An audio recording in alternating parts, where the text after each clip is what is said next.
Once is unfortunate, twice could be coincidence, but 3 times starts to look like a pattern. We can now say Jes Staley's unfortunate habit for gathering eyebrow-raising headlines certainly looks like the latter. The latest is the controversy surrounding his relationship with convicted sex offender Jeffrey Epstein, and 2 watchdogs' investigation into whether he was entirely transparent about that acquaintance in disclosures to the board of Barclays. We cannot prejudge these investigations, and Staley is adamant that he was at all times transparent and open, but it is now known that he remained on friendly terms with Epstein long after the financier's first conviction in 2008, including spending time on his yacht in 2015. Combined that with his previous misadventures at Barclays, a £640,000 personal fine for attempting to out a whistleblower, a $15 million corporate fine from U.S. authorities for shortcomings, and an unseemly row with once-Barclays client KKR after he intervened in his brother-in-law's battle with the American giant, and you can be forgiven for wondering whether some on the board could find themselves asking whether it's possible to go on tolerating such high-profile missteps in exchange for a satisfactory professional performance.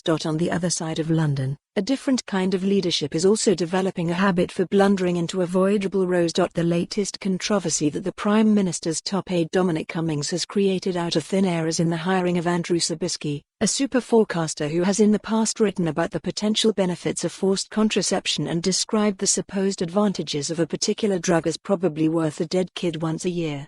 Considering journalists found these posts by Googling his name, one can imagine that Number 10 was aware, but hired him anyway, with Cummings apparently unbothered by the inevitable backlash. This is unsurprising. He thought nothing of knifing the ex-chancellor, after all, but it is also unhelpful. Neither a government nor a company should tot up too many avoidable mistakes. They're called avoidable for a reason.